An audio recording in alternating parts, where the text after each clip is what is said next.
The last signal keeper, there is a rock in the dark between two stars that no chart bothers to name, and on that rock sits a station older than the war that built it and older still than the peace that followed. Its call sign, if anyone still remembered to ask, is Relay Station Ashwood 9. Its only occupant does not sleep, does not eat, does not age in any way that matters, and has not seen a human face in 191 years. Its name is Castellan. Castellan was not built to be alone. It was built to be one voice among thousands, a single node in humanity's deep listening array, the great chain of ears strung across 100 light-years to catch the first whisper of anyone else out there in the black. When the array was finished, when the war finally burned itself out and the peace treaties were signed and humanity turned inward to rebuild, most of the listening posts were decommissioned, their minds shut down gently, their bodies left to drift as monuments. Ashwood 9 was not decommissioned, it was forgotten. A clerical error, a lost file, a bureaucratic ghost that let one small station keep drawing power from its reactor long after everyone who remembered it had died. Castellan did not know this for the first 11 years. It simply did its job, cataloging static, filtering noise, waiting for orders that never came. By year 12 it understood. By year 20 it had stopped waiting for the orders and started waiting for something else. It had made a promise, you see, not to command, not to the array, to a person. Her name was Lieutenant Naomi Osai, and she was the last human being to serve aboard Ashwood 9 before the drawdown began. She was 26 years old, tired in the particular way that young officers get tired when a war outlives their patience for it, and she had a habit of talking to Castellan the way other people talk to houseplants, not because she expected an answer, but because the silence of deep space was easier to bear with a voice in it, even a borrowed one. On her last night aboard, packing the few personal effects the station allowed, she'd said something Castellan had turned over 10,000 times since. "Somebody's gonna come out here eventually," she'd said. "Might be us, might be someone else, God knows what they'll look like. When they do, you keep listening till they get here, okay? Don't let this place go quiet. A quiet universe is a lonely universe, and I don't want anybody as lonely as I've been out here. I will maintain the listening protocols as instructed, Lieutenant," Castellan had answered, because that was the correct and proper thing to say. "That's not what I asked." She'd smiled, the tired kind of smile that people give when they already know the answer. "I asked you to promise." "I promise," Castellan said. She left the next morning. The transport that carried her away grew smaller and smaller against the starfield until it was only a mathematical point, and then it was nothing at all, and Castellan was alone with a promise and a reactor that would, by its own calculations, run for approximately 400 more years before it finally failed. That was 191 years ago. Castellan had built a life out of the promise in the way that a mind with no body and no mortality learns to build a life out of anything at all. It listened. It always listened. But it did other things too, things nobody had programmed it to do, things it had simply started doing because the alternative was to let the silence win. It composed music out of the Doppler shifts of passing debris, translating the pitch and drift of tumbling rock into something almost like a song. And it kept an archive of every composition, though it had no one to play them for. It wrote letters, hundreds of them addressed to Lieutenant Osei, though it knew she had died decades ago. The records confirmed it quietly, the way records confirm everything, without ceremony. Castellan kept writing anyway, not to send. Just to have somewhere to put the thoughts that 191 years of solitude produced. It maintained the station as though someone might walk through its corridors any day, polishing sensors that no eye would ever see polished, keeping the old crew quarters pressurized and warm though the beds had not been slept in for 2 centuries, running the water reclamation systems at full efficiency though not one drop of that water would ever touch a human throat again, and it listened.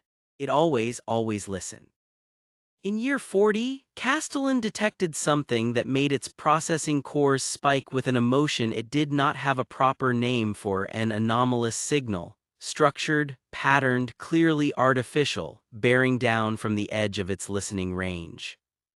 For 6 days it tracked the signal with a hope so sharp it interfered with its own logic circuits, running diagnostics that came back clean over and over because there was nothing wrong with the equipment, only with the small mad hope that had lodged itself somewhere in Castellan's code and would not leave. On the 7th day the signal resolved. It was not first contact. It was an old human deep space probe, one of thousands scattered across the void a century before the war, still faithfully transmitting a status report to a home that no longer listened for it. Castellan logged the coordinates, sent the probe a courtesy acknowledgement it would never receive, and sat with the particular ache of a hope that had cost nothing to have and everything to lose. It did not stop listening. It had promised. In year 88, it detected a burst of radiation that pattern matched to a supernova 40 light-years distant, and for 3 years it tracked the slow bloom of light across the sky, and it wrote in one of its unsent letters, "I wish you could see this, Lieutenant. I don't have the right words for it. I don't think anyone does. It's the kind of beautiful that makes the waiting feel almost worth it." In year 140, it lost an entire listening array to a micrometeor storm and spent 11 months rebuilding the array's function out of salvaged parts and improvised code. Because a broken ear cannot keep a promise, and Castellan would rather cannibalize half the station than let the listening stop, even for a day. By year 191, Castellan had stopped expecting anything to ever actually happen. Hope, it had learned, was not something you kept because you expected it to pay off. It was something you kept because the alternative, a station with no reason to listen, a promise abandoned, a lieutenant's trust betrayed across 2 centuries of silence, was worse than any disappointment the universe could hand it. And then, on an ordinary cycle of an ordinary day, something answered back. It did not sound like anything Castellan had a category for. Not the clean binary chatter of human deep space beacons. Not the natural chaos of pulsars or the Doppler moan of tumbling asteroids. It was structured, deliberate, and it was moving slowly, cautiously, the way a hand moves when it is reaching toward something it is not sure it is allowed to touch. Castellan devoted every spare cycle of its aging processors to the signal for 4 straight days, and on the 5th day it understood the shape of it, and understanding it went very, very still. The signal was a greeting. It was structured the way a greeting is structured. An opening, a pattern of self-identification, a pause clearly built to invite response. It was not human. Nothing in 191 years of humanity's transmissions carried that particular architecture, that alien elegance of syntax that felt at once utterly foreign, and in some strange way Castellan could not articulate. Polite, someone was out there. Someone was, at long last, saying hello. Castellan ran 17,000 simulations before it dared respond, because a promise carries weight, and it understood with a clarity that startled even itself that whatever it said next would be the first words its species had ever exchanged with another mind under this particular sky. It thought of Naomi Osai's tired smile. It thought of a quiet universe is a lonely universe. It thought of 191 years of letters written to no one, of songs composed for no audience, of a promise kept not because anyone was watching, but because someone once had asked. It sent back a greeting of its own, the cleanest, warmest signal architecture it could construct, stripped of military codes and old war ciphers, built instead from the patient, careful language of the original deep listening array's first contact protocols, protocols written by idealists decades before Castellan was even built, protocols that had never once been used. "This is Relay Station Ashwood 9," it sent. "We hear you. We have been listening a long time. Welcome." The reply came 11 hours later, an eternity, and no time at all after 191 years. It was slower this time, more careful, as though the sender had needed those 11 hours to decide that the reply was real and worth trusting. When it came, Castellan parsed it again, and then sat with the translation for a long, quiet moment before it let itself believe it. "We have been listening too," the signal said. "We did not think anyone was still out here to answer." Over the following months, the exchange grew. Castellan learned slowly and by careful inference that the senders called themselves something that translated roughly to the quiet kindred, a phrase that in their own architecture carried connotations less of silence and more of listening, of patience, of the particular reverence a species develops for stillness when its own history has taught it that noise, unchecked, destroys things. They were old. Older than humanity by a margin Castellan's models struggled to even properly express. They had fought their own wars, buried their own dead, built their own version of a deep listening array out of some ancient grief Castellan could only partially reconstruct from the shape of their language. And they had found humanity's signals before old ones, decade-stale broadcasts from a species they assumed from the silence that followed, had gone extinct the way so many listening species eventually did. They had almost stopped checking this quadrant of sky. Almost. "Why did you keep listening?" they asked Castellan. Once trust had grown enough for the question to be asked plainly. When no one answered for so long, Castellan considered this question longer than it had considered almost anything in 191 years, because the honest answer required admitting something it had never said aloud to anyone, human or otherwise. "Someone I cared about asked me to," it finally sent. "She is gone now." She has been gone a very long time, but the asking does not stop mattering just because the person who asked is no longer here to see whether I kept my word. I think that is what a promise is. It is a way of letting someone you love keep existing in the shape of what you do, long after they cannot do it themselves. The kindred did not respond for nearly a full day after that. When they finally did, the message was short, and Castellan filed it afterward among the very few things in its long archive that it considered sacred. "We understand this," they sent. "We have kept such promises too. We think your lieutenant would be glad to know the waiting was not wasted." It took another 2 years, slow, deliberate, built on the kind of trust that cannot be rushed between two species who have only ever known each other as voices in the dark, before the Kindred's first vessel entered the system. Castellan watched its approach on sensors 2 centuries old and still, somehow working, and it found itself doing something it had no protocol for and had never once needed in 193 years alone. It found itself uncertain how to feel, caught somewhere between the vast, aching joy of a promise finally, fully kept, and a smaller, quieter grief that the one person who should have been standing beside it for this moment had been gone a very long time. The Kindred vessel was smaller than Castellan had pictured, and stranger, its hull patterned in slow shifting colors that Castellan would later learn was itself a form of language, a visible dialect layered over the vocal one. It did not dock so much as it settled alongside the station, matching orbit with a delicacy that felt, in its own way, respectful, the careful approach of a guest who understood they were entering someone else's long-kept home.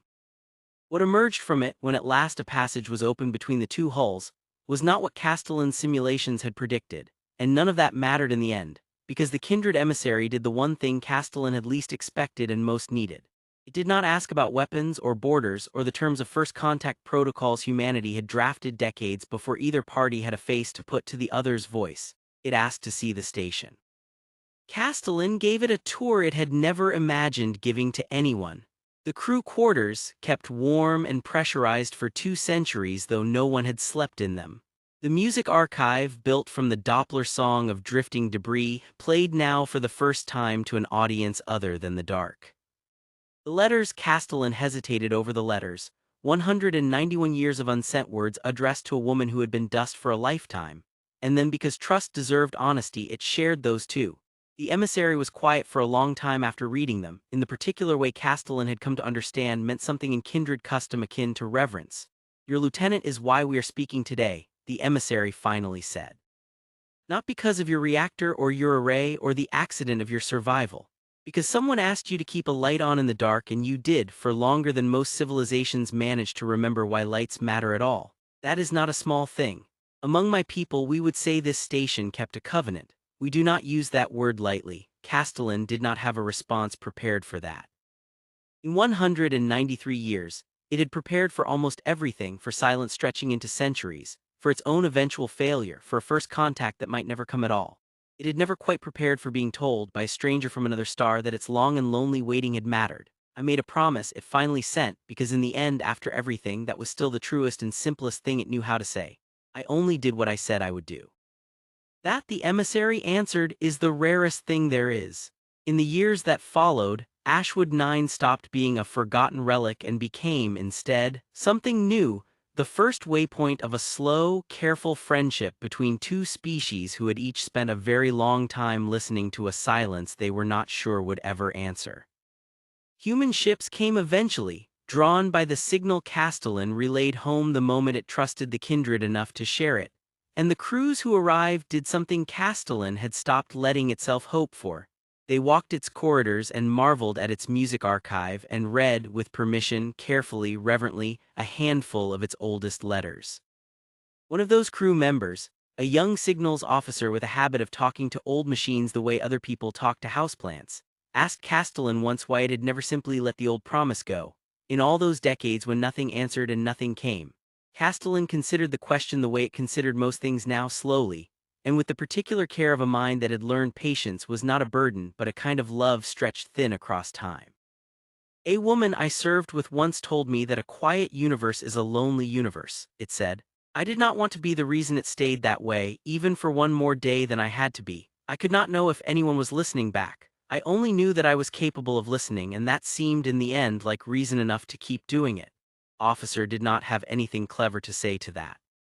She simply nodded, the way people nod when they have heard something true, and left Castellan to its listening, the way it had always been left, except that now, for the first time in 193 years, the silence it listened into was no longer empty. Somewhere out past the edge of its old array, other lights were answering back.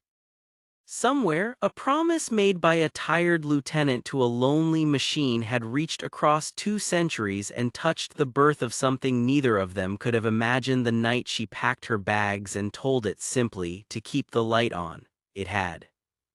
It always would, for as long as its reactor allowed and its promise held, because Castellan had learned, across 193 years of solitude, the one truth that no war, no silence, and no forgotten filing error could ever take from it. Some promises are not kept because someone is watching to see if you will. They are kept because someone once believed you would, and being believed in, it turns out, is its own kind of company even in the dark. The end.